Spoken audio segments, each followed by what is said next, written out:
Começou. Uma boa tarde a todos. O meu nome é João Ortega, eu falo aqui da redação da Startse, pontualmente às 3 horas da tarde desta quinta-feira. Ao meu lado hoje eu tenho o In, você me corrige se eu falar errado o sobrenome. Claro. In Xie. Certinho. Certinho. Ele é o fundador da China Innovation, ele já vai apresentar um pouco do que a China Innovation faz, mas como vocês podem imaginar, tem a ver com inovação, tem a ver com China, e esses são os dois temas que a gente vai tratar aqui hoje. Inovação na China. A gente vai passar, claro, pelo assunto do coronavírus, que é um tema que, enfim, não podia estar mais em alta, mas a gente vai falar também da inovação que está acontecendo em todas as indústrias faz muitos anos e levou a China a ser a potência inovadora que é hoje. Então, In, eu vou te pedir para você se apresentar, falar um pouco da sua trajetória e falar também para o pessoal o que é a China Innovation. Legal. Bom, João, obrigado pelo convite. Prazer estar aqui com esse público, ainda mais esse horário, que não é muito fácil, né? O horário no meio do horário comercial. Enfim, bom, meu nome é In Xie, venho de uma trajetória, uma carreira muito baseada no setor de tecnologia aqui no Brasil, desde o startup do Submarino lá atrás, já faz bastante tempo, então, como executivo, ajudando a fazer a entrada da empresa, efetivamente, o início da empresa e que marca o início do e-commerce aqui no Brasil. E depois, uma trajetória também como executivo, empresas de mídia, como fundador também, empreendedor. Então, eu tive um e-commerce chamado baby.com.br, e-commerce de produtos de bebês. Foi essa fase de 2010 para cá. Eu acho que é a fase do empreendedorismo que a gente está atualmente. Muitas das empresas surgiram em 2010 ou em 2013. Tive mais um outro e-commerce for vets. E aí, quando eu comecei a trabalhar com empresas chinesas, a minha primeira grande experiência foi na Xiaomi. A Xiaomi, que a gente conhece pelos smartphones, né, pelos celulares, entrou novamente, uma marca super conhecida entre os usuários, principalmente os heavy users. Eu fui executivo de e-commerce, de pós-venda, a primeira vinda deles aqui no Brasil em 2013. E a partir disso comecei a entrar mais na relação com a China no setor de tecnologia. Nas minhas várias idas para a China, conheci muitas empresas, aceleradoras, investidores, e aí comecei a sentir que era o momento deles entrarem de fato aqui no Brasil. Mas depois construí a China Innovation junto com o meu sócio na época. Ele também vinha de uma experiência de empresas chinesas. Ele é expatriado, eu sou nascido no Brasil, então a gente se complementava dessa forma, né? Legal. Expatriado aqui para o Brasil. E a ideia, de fato, era trazer e construir uma ponte de negócio, desenvolvimento de negócio entre Brasil e China no setor de tecnologia. Primeiro, trazendo empresas chinesas para cá, startups, investidores, tech companies, e também fazendo o inverso, levando empresas brasileiras para conhecer também o que acontece de inovação na China. E aí daí vem esse conhecimento, essa experiência prática de fato, né? Legal, muito obrigado pela apresentação inicial. Pessoal, todo mundo que está assistindo, eu queria convidar vocês a participarem da live com perguntas, comentários, enfim, participar da conversa aí que a gente está fazendo, que vai ficar muito mais legal o papo. Também queria pedir para, caso tenha algum problema no áudio, estejam vendo bem, dá um ok, fala que está ouvindo legal, compartilha com o pessoal que é interessado nesse mundo da inovação, é interessado em saber melhor o que está acontecendo lá do outro lado do mundo, na China, que é esse lugar tão misterioso, tão interessante e tão complexo, né, com um mercado que é muito diferente daqui. Então, seguindo aí, eu vou fazer uma pergunta para você, trazendo já uma notícia que a gente deu na Startse e reverberou na mídia internacional inteira, que foram os 2 hospitais de 1.000 leitos cada um, construídos na região de Wuhan, que é o epicentro do coronavírus, né? Bem quando começou aí os casos a se multiplicarem naquela região, a China, em 10 dias, construiu 2 hospitais com 1.000 leitos cada um. Essa velocidade de execução hoje é um dos trunfos, é um dos fatores que fizeram a China ter se transformado na potência inovadora que é hoje. Você acha que velocidade é uma das palavras-chave para quando você quer explicar a inovação chinesa? Sem dúvida. Velocidade, não só a inovação, mas a própria economia. Acho que uma das coisas mais interessantes quando a gente leva alguém para a China, quando alguém vai para lá, se alguém que já foi 2 ou 3 vezes, ele fala, poxa, foi muito rápido. Da última vez que eu fui, 1 ano, 2 anos, 5 anos atrás, era completamente diferente. Então, a velocidade do país é muito grande.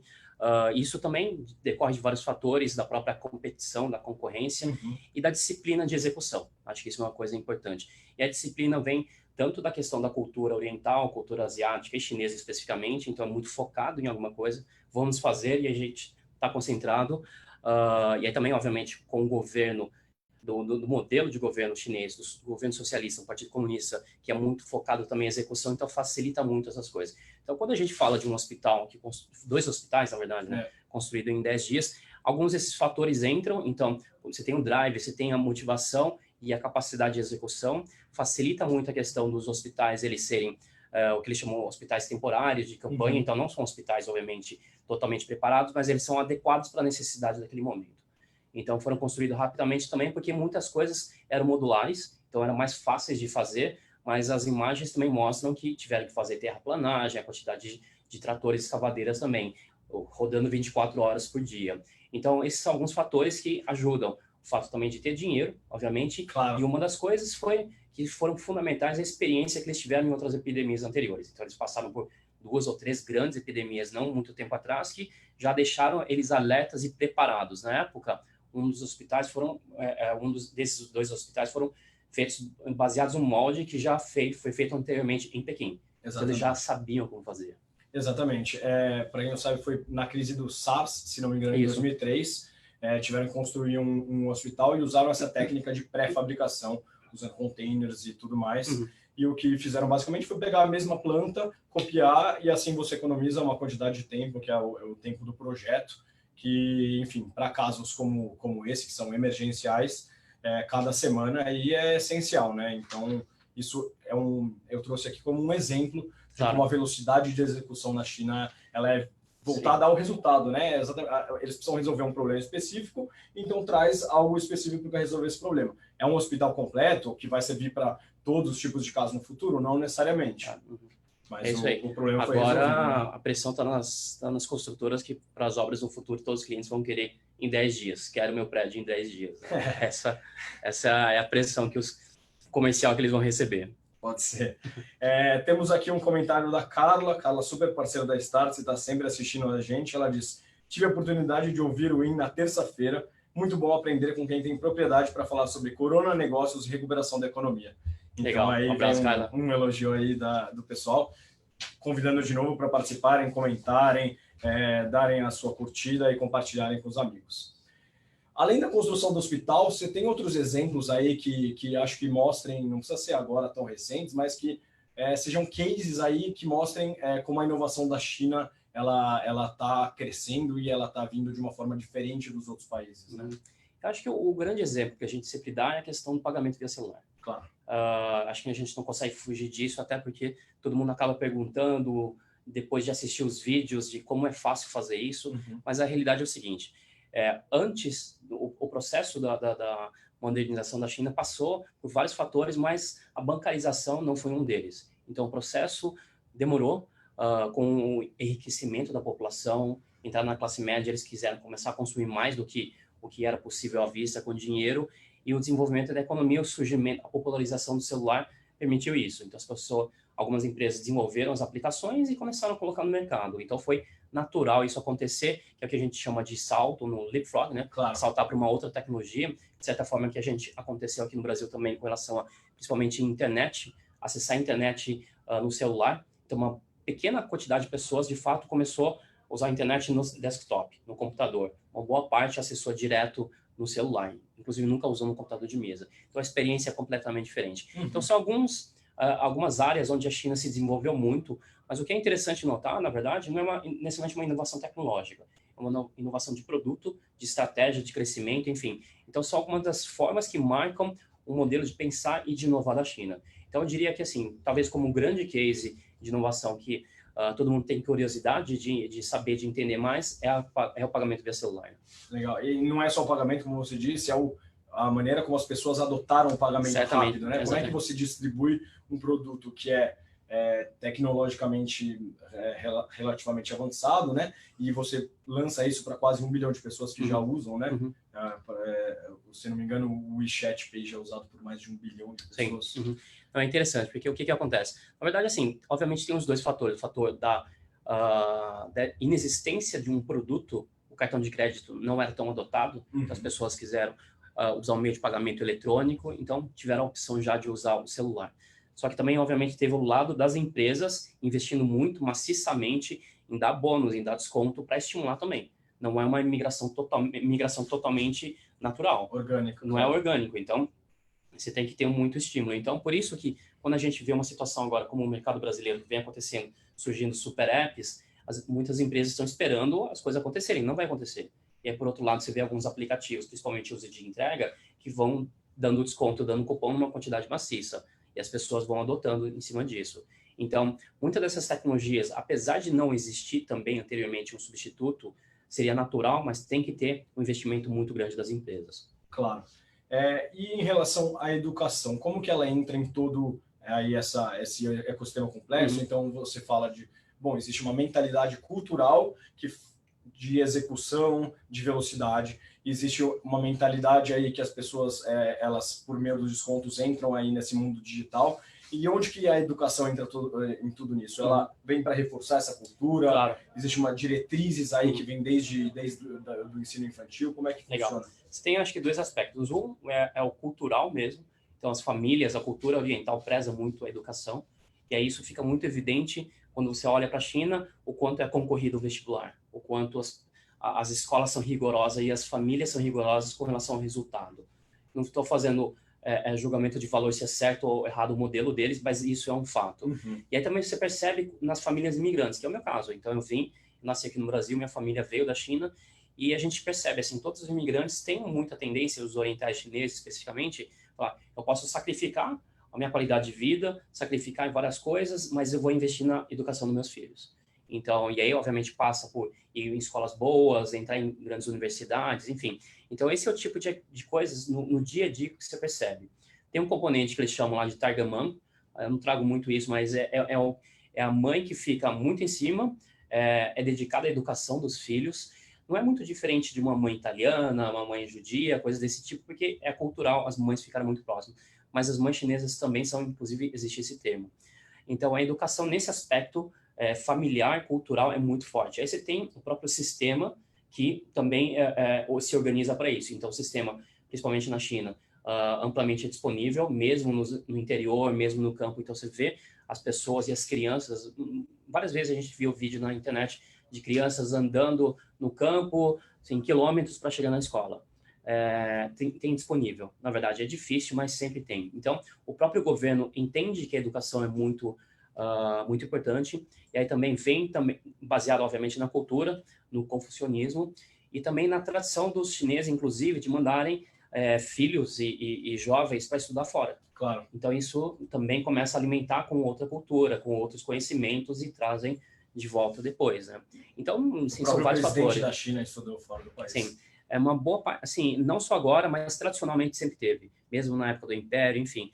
E aí, cada vez mais agora, com a importância dos cursos voltados à tecnologia, à matemática, que são os formadores, os grandes polos de formação de talentos, tanto empreendedores quanto desenvolvedores de empresas de tecnologia. Então, uma boa parte das startups tem pelo menos algum fundador, algum executivo de alto nível vindo desses cursos. Então, a China forma mais do que qualquer outro país em engenheiros. Então, você junta todos esses aspectos e fala, educação é uma base muito forte, né? Legal. É uma coisa que eu tive muita sensação quando eu fui para lá em maio do ano passado, é que é muito integrado, né, o poder público com o setor privado, com as pessoas, né, com a população civil mesmo. Parece que todo mundo anda no mesmo caminho, de novo, que nem você falou, sem juízo de valor, se isso é certo ou errado, enfim, se isso é natural, orgânico, ou se isso é algo que vem de cima para baixo, mas essa é a sensação que eu tive mesmo, de todo mundo ter uma mentalidade em comum, um objetivo em comum e andar em sequência para isso. Mas seguindo aí a conversa sobre inovação mesmo, a gente vê que Estados Unidos, por exemplo, tem alguns polos específicos de inovação, né? Pensando aí Vale do Silício, Austin, Nova York. Aqui no Brasil também, né? Principalmente na região sudeste. E lá na China a gente tem dezenas de polos de inovação e normalmente eles são segmentados por indústria, né? Queria que você falasse um pouquinho deles, exemplificasse para quem ainda não conhece, não foi à China, e falasse um pouquinho se isso é algo planejado, se isso foi algo natural. Acho que isso tem dois aspectos. Um são as vocações das regiões, algumas vocações super tradicionais, já antigas, então indústria têxtil, por exemplo, em determinada região. Então são regiões que têm tradição de fazer isso e o governo também busca explorar. E é só que também a questão do próprio governo chinês é ter o planejamento. Você tem um planejamento de 5 anos, 10 anos e uma visão de longo prazo. Da mesma forma, quando Brasília foi construída, o governo queria levar desenvolvimento para uma região mais para o centro do país, o governo chinês faz isso também. Então, determinadas regiões têm um desenvolvimento, tem o polo da vocação natural e outras foram quase construídas artificialmente para levar tecnologia, levar desenvolvimento. E aí, de fato, são espalhados pelo país isso. E aí, quando você vê as principais regiões, eu vou dar alguns exemplos. A capital, Pequim, ela tem uma tradição muito grande na educação. As duas grandes universidades estão fisicamente lá, a Universidade de Pequim e de Tsinghua, que é onde formam alguns dos principais líderes do país também. Então, ela foi a grande base do desenvolvimento da internet final da década de 90, na época da primeira bolha. Então, as grandes empresas de tecnologia estão lá, as mais tradicionais também, inclusive Lenovo tem um escritório lá, enfim. E aí você tem outras regiões que se desenvolveram também, Hangzhou, muito em função do Alibaba. O Alibaba é baseado em Hangzhou. Hangzhou é uma cidade quase no litoral da China, muito perto de Xangai.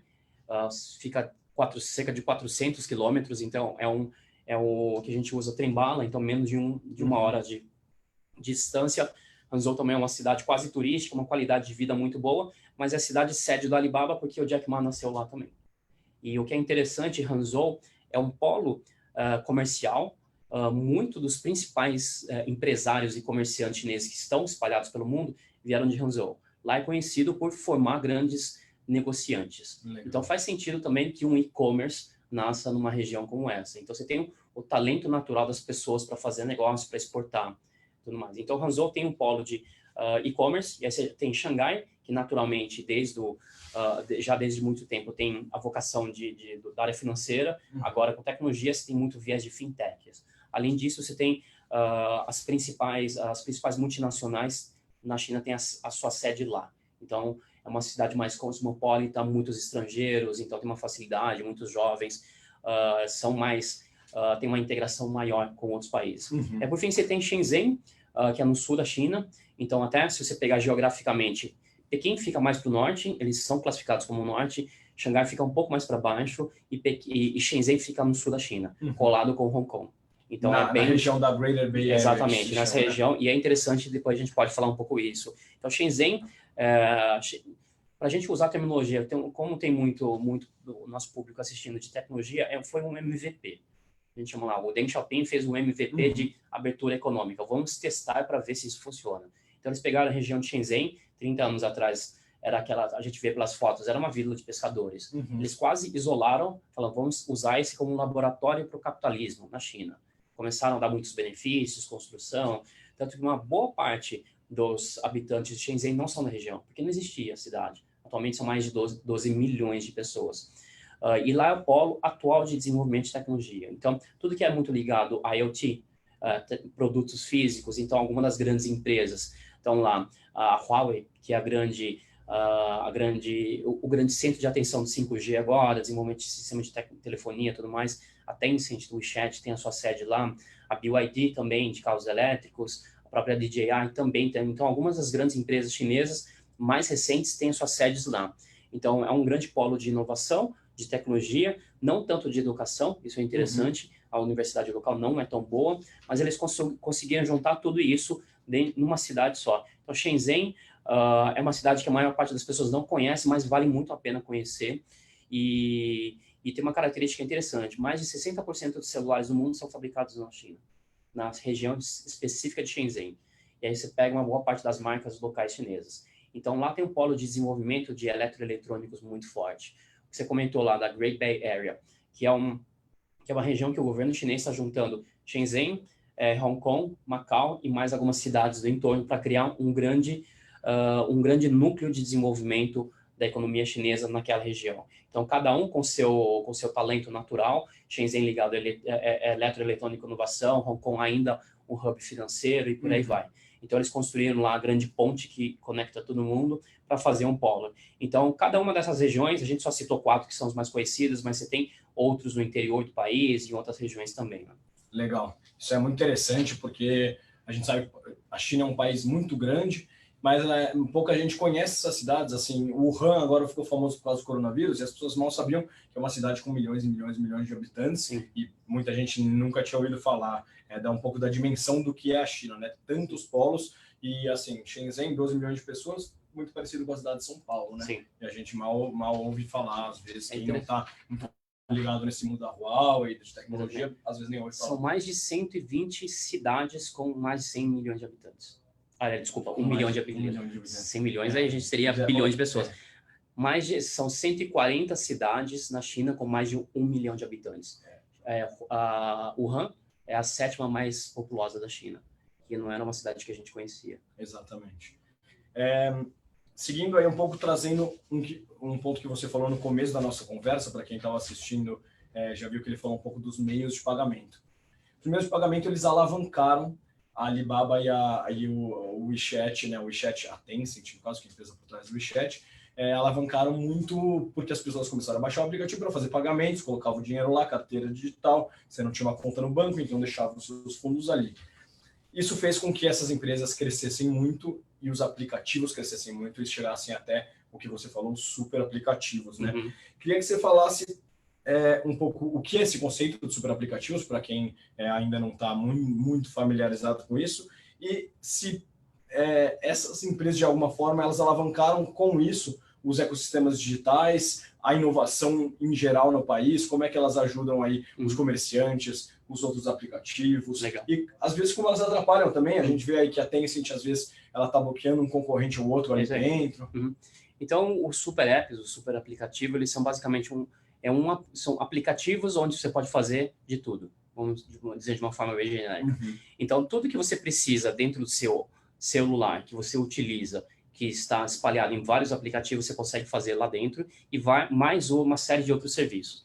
E aí, os mais curiosos, mais recentemente, então você pode dar entrada no seu casamento no aplicativo e o botãozinho do lado é pedir divórcio. Obviamente não é, mas a brincadeira é essa.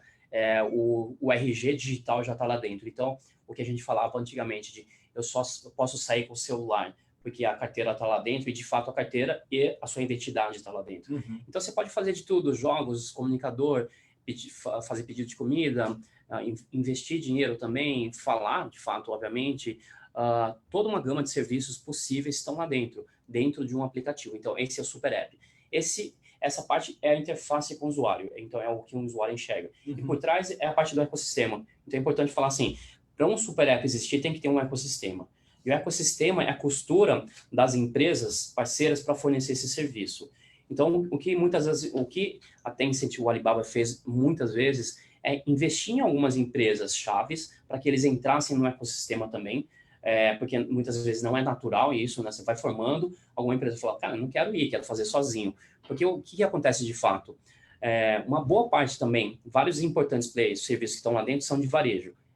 De compras. Então, que em tese é um serviço que que um lojista te ofereceria diretamente, não através de um aplicativo, um supermercado, por exemplo. Por que eu vou fazer compras do supermercado através de um aplicativo e não direto no aplicativo do supermercado? Então, isso era uma grande questão que eles tinham anteriormente, mas aí os grandes grupos foram fazendo investimentos, aquisições e trazendo e formando esses ecossistemas. Por isso que parte é de parceria, parte de investimento também para formar isso. E aí o que acontece? Esses serviços eles são integrados principalmente através de dados, dessa relação de conexão e também por um login único. Acho que isso é a chave de tudo. Então, cada vez que você vai fazer um pedido de comida, assistir um filme, fazer um investimento, pedir um táxi, qualquer coisa dentro desse aplicativo, você está fazendo com um login único, inclusive o pagamento, e o que é interessante, ou especificamente o Alibaba e a Tencent tem meios de pagamento que são aceitos em qualquer lugar, é como uma bandeira de cartão de crédito que a gente tem. Então é como se o varejista tivesse um cartão de crédito que é aceito inclusive no concorrente. Então quando você compra com o meio de pagamento do Alibaba, num concorrente dele, o Jack Ma também sabe o que você está fazendo. Então, você está integrando todos esses serviços, permitindo que ele te conheça detalhadamente e depois ele possa te oferecer, fazer descontos, enfim, com base nesse conhecimento. Então, essa é a relação da questão dos ecossistemas que são por trás dos super apps. E aí, obviamente, quando você fala num modelo como esse, são duas grandes empresas que estão dominando o mercado. Sim. Então, se você não está dentro de um ou de outro, provavelmente você vai ter que gastar muito dinheiro para conseguir vender para o consumidor final. Até porque, se estando em um ou outro, você consegue usufruir da escala dos dados, coisa que você não consegue sozinho.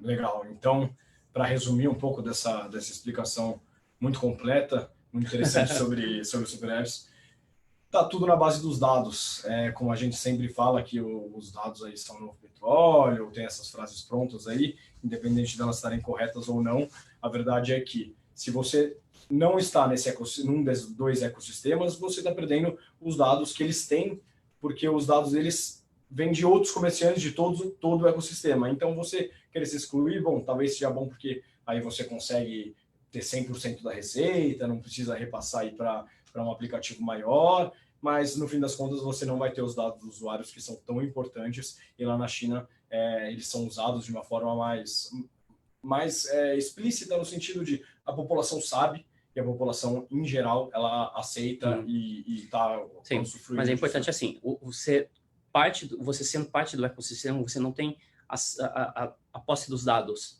dos outros, você tem acesso através das plataformas. Eles vão fazendo as ofertas. Então, mas isso é super importante. Por exemplo, eu sou um varejista de calçados ou de material esportivo, e você está assistindo um determinado conteúdo de esporte em vídeo de um clube A ou clube B.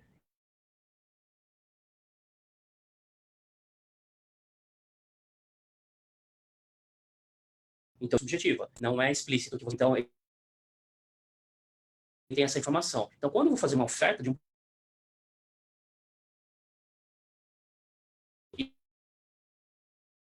Se eu não tivesse dentro disso, eu ia ter que ter um time de preferência. Provavelmente você não vai querer responder. Então, são informações que eles vão coletando ao longo do tempo para fazer essas ofertas. Varejo online,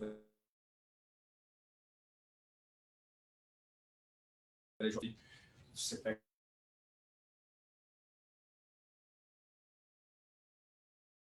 aí aproveitando enfim, dessa enorme vitrine baseada em dados, né? Mas seguindo aí a conversa, você também passou rapidinho pelo tema do 5G. Queria aprofundar um pouco nele. Hoje a gente vê a China e os Estados Unidos aí nessa grande disputa comercial que pega todas as indústrias, todos os campos, e a tecnologia, claro, é um dos principais deles. E a gente vê que na corrida do 5G, a China está ganhando. A Huawei já fechou mais de, se não me engano, 70 contratos pelo mundo, enquanto os Estados Unidos ainda estão aí tentando falar com seus aliados para não darem dados sensíveis para a Huawei. Teve toda aquela briga em questão de espionagem que os Estados Unidos acusou. No final, isso aí ficou um pouco parado nesses últimos meses por causa da questão do coronavírus, mas a gente sabe que a Huawei não tá pegando leve nessa corrida aí. E está indo país por país e fechando contrato, e os Estados Unidos ficando para trás. Qual você acha que é o potencial do 5G para colocar a China talvez no posto número 1 daqui a alguns anos? Enfim, o que você acha que essa tecnologia pode promover aí para o país? O 5G ele é caracterizado não só pela velocidade, mas pela confiabilidade. Então, uma das coisas que a gente mais sofre é quando tenta, por exemplo, assistir um vídeo, assistir um streaming, ele começa a cair. Uma coisa é para um consumidor, eu posso tolerar isso, mas quando você entra num negócio, as informações começam a cair, isso não gera confiança e, obviamente, pode destruir o negócio. Então, o 5G ele oferece uma gama de funcionalidades que vai permitir serviços que atualmente não são possíveis. E aí dá um exemplo muito simples, os carros autônomos. O carro autônomo é um carro onde tem tecnologia, ele vai lendo muitas informações, só que ele precisa transitar aquelas informações, transmitir a informação para um outro com a nuvem, para processar, para saber onde está, enfim. Atualmente, é muito comum a gente estar andando no trânsito, no Waze, de repente cai o celular, e eu não consigo saber onde eu estou, porque eu estou dependendo totalmente do Waze. Só que quando você está um carro dirigindo sozinho, não é possível. Isso é muito perigoso. É muito perigoso, obviamente, é o mais perigoso possível. Então, o 5G, ele começa a permitir isso. Ele ainda não é o adequado. A gente vai ver mais tecnologias para frente, porque quando você tiver uma frota muito grande, todo mundo transmitindo dados, aí você vai precisar de uma rede muito parruda para adequar isso. E esse é o tipo de serviço que é muito simples da gente entender. E outras coisas, mas são possíveis e provavelmente a maior parte das coisas possíveis a gente nem imaginou ainda, porque eles ainda vão depender do surgimento de muitas empresas. Então, o 5G, além de ser a infraestrutura, ele vai dar a vida, a possibilidade de surgir muitas outras empresas. Então, de repente, a gente vai ver o Google, o Facebook, a Amazon, a Tencent, o Alibaba a partir do 5G. São empresas que ainda talvez nem tenham surgido e só vão ser possíveis a partir disso. E aí, quando você tem uma infraestrutura que é construída por uma empresa chinesa, e aí vai permitir talvez uma intimidade maior dessa empresa com a tecnologia de rede, você entende por que um governo americano trata isso de uma forma tão sensível. Obviamente tem uma questão geopolítica também, Claro. Não só do roubo dos dados, mas uma questão até estratégica e uma questão assim, de honra, talvez. Você fala, poxa, a gente foi sempre líder de tecnologia, agora nessa nova tecnologia vem um outro cara e tenta. Quando você entende um pouco da cabeça do Trump, você percebe que provavelmente essa questão de honra também tem um componente muito forte também. Não estamos liderando a ponta da tecnologia. Então, o que foi sempre o discurso dos americanos. Então, tem, acho que, vários fatores envolvidos dentro dessa briga toda. Legal. Acho que esse é um tema aí que a gente vai ver se desenrolar cada vez mais aí nos próximos anos. Não dá para esgotar em uma conversa, em meia hora, porque a gente ainda nem faz ideia do que é a internet das coisas realmente e de como o 5G vai afetar tudo isso. Seguindo aí a conversa, falar um pouco de Brasil. Uhum. O Brasil hoje tem a China como um dos maiores parceiros, o maior parceiro comercial, né? E, ao mesmo tempo, a gente vê que existe uma nova onda de investimentos da China no Brasil, que é um pouco mais focada em inovação. Dando um exemplo, 2 exemplos, 99 e Nubank, tem empresas chinesas enormes aí por trás, né? Queria saber, para ir um pouco além, para aproveitar mais dessa boa relação, o que o Brasil precisa aprender, o que ele precisa se inspirar, o que vem de lá, como estreitar essa relação. Queria que você falasse um pouquinho. Acho que uma das coisas que estão caracterizando muito essa fase atual, assim, a internacionalização das empresas de tecnologia das economias, de outras economias também, de uma forma geral na China, passa muito pela ida primeiro para o Sudeste Asiático. Então, eles olham muito Tailândia, Indonésia, Singapura, que é na região, que tem, além da proximidade geográfica, tem uma afinidade cultural, grandes colônias chinesas lá. Então, se não me engano, a Indonésia tem mais de 15% da população de origem chinesa diretamente. Então, você tem isso. Então, em algum momento, em alguns setores começam a vir para o Brasil. E aí, muito, essa questão de desconhecimento do mercado nos abre as possibilidades. Porque o fato dos chineses conhecerem bem o Sudeste Asiático permitiu que eles entrassem sem muita preocupação local. Alguns casos eles entraram adquirindo, investindo, outros eles falaram, eu conheço a região. Às vezes o cara contrata um executivo que sempre morou na região e entraram. Então isso causa um sério de problemas, concorrência para as empresas locais frente a uma empresa chinesa que vem muito capital, vem com uma base de usuários muito grande, então tem uma escala muito grande, tecnologias diferentes, estratégias diferentes. Então, eu acho que a nossa vantagem é ter um mercado relativamente distante, a gente pode ver o que está acontecendo, aprender com isso e reagir. Reagir seja nos preparando para concorrer com eles ou fazer negócio com essas empresas. Acho que esse é alguma das possibilidades que a gente tem com relação às empresas de tecnologia especificamente.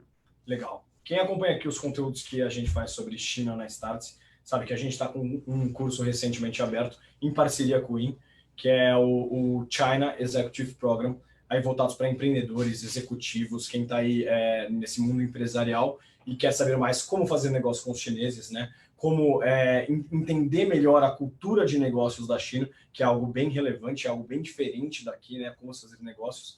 E, enfim, entender como eles praticam o comércio por lá, para tentar transportar um pouquinho desses conhecimentos aqui. Se você quiser explicar mais sobre o curso, falar um pouco de datas aí para o pessoal que está assistindo, tenho certeza que todo mundo é bem interessado em China, né? Legal. Ele é um curso executivo voltado, como você falou, para pessoas que querem fazer negócio com a China, ou que são executivos que estão nesse meio, também muito ligados a empresas chinesas, cada vez mais, não só os grandes investimentos, mas muitas empresas brasileiras têm capital chinês também. Tem uma presença, e principalmente ligados à infraestrutura, que a gente vê as grandes obras, setor de energia também com uma presença de capital chinês muito grande. Só que como é uma coisa relativamente recente, é muito comum um choque cultural. Claro. Inclusive em startups, empresas que foram recentemente adquiridas, o que é comum. A empresa que compra manda todos os seus executivos, desembarca um monte de chinês, entra na empresa, agora vão tomar conta disso. E aí, o next day é sempre um trauma, né? Não só o next day, mas os próximos anos sempre são muito difíceis. Até os dois lados se entenderem e não tem como ser mais diferente. Então, além da distância geográfica, que são quase nas duas pontas, são 16 mil quilômetros de distância física e mais um tanto de distância de mentalidade e de forma de fazer negócios. Então, esse curso é voltado exatamente para isso, para conseguir encurtar essas distâncias. E o que eu sempre falo é o seguinte, muitas vezes, assim, você não faz exatamente do jeito que ele está acostumado, mas se você fizer, tem uma vantagem competitiva enorme. Ontem, por exemplo, a gente teve um jantar aqui também com alguns convidados da Startse, uns dos nossos amigos falando sobre cultura chinesa, quando a gente anunciou esse curso. Uma das coisas que foi mostrada pelo Daniel, que é um outro instrutor nosso, ele mostrou como você faz um brinde. É uma coisa super trivial, vou brindar com um copo e aí você, para você mostrar que você tem respeito a ele, você bate na parte de baixo do copo dele. Só que o cara também quer fazer o mesmo. E aí todo mundo fica numa guerra quase de querer mostrar respeito ao outro. Sim. Então, essa é uma coisa super trivial. Então, assim, só que o cara está fazendo negócio com, de repente, dezenas de pessoas, centenas de pessoas todo ano. E mesmo a gente também. Então, encontra muita gente. Só que quando alguém entende mais a sua cultura, você tem um goodwill tremendo, você tem uma boa vontade com ele. Claro. De repente, você fala, pô, eu vou fechar negócio com o João, ele sabe como que eu penso. Ele gastou tempo para estudar, ele gastou tempo para se dedicar a isso. Então, provavelmente, os negócios vão ser melhores. Não que, se eu não fizer isso, o cara não vai querer fazer negócio. De repente, se a gente pegar um cara chato, talvez. Mas a maioria, como é dinheiro, sim, todo mundo reconhece a cor do dinheiro, vai acontecer. Só que se você fizer isso, com certeza você larga numa dianteira muito grande com outras pessoas. E principalmente se você está recebendo investimento. Principalmente se você está vendendo alguma coisa. Então, você é da parte vendedora. Se você está comprando, é mais fácil, obviamente. Claro. Então, você mostra o dinheiro, ok. Então, esses são conteúdos que a gente vai abordar nesse curso. Então, tem, obviamente, a parte sobre a economia chinesa, agora a situação toda. Um contexto, né? Um contexto, exatamente, história. Depois entrando o que a gente chama muito de cultura de negócios. Então, essas coisas, não só essas coisas do dia a dia, mas muitos de como se organiza uma empresa chinesa, como a estrutura hierárquica, como eles tomam decisão. É muito coletivo também, só que você tem empresas tradicionais, empresas de tecnologia. Se você está no mundo de startup na China, é uma coisa diferente das estatais, claro. Da mesma forma que é no Brasil também. Então, entendendo isso, fica mais fácil de fazer negócios. Isso é o primeiro dia. O segundo dia, a gente vai falar muito de digital, então, que é o nosso tema principal sempre aqui na Startse, na China Innovation, as empresas de inovação, falando muito disso com profundidade. E no terceiro dia, a gente entrando em setores. Então, entrando nos principais setores da economia, quais são as oportunidades, e uma coisa super interessante, como é um mercado muito distante do nosso, a gente muitas vezes vê um nome chinês e fica assustado, fala, cara, não faço ideia de onde que é essa empresa. Se não vem das capitais, não vem de Pequim e Xangai, a gente já leva um susto. Às vezes, aquela empresa no interior é maior do que talvez o mercado brasileiro inteiro. Assim, várias vezes a gente viu isso acontecer. Então, se nós não estamos preparados, no mínimo em informação, a gente pode perder uma boa oportunidade.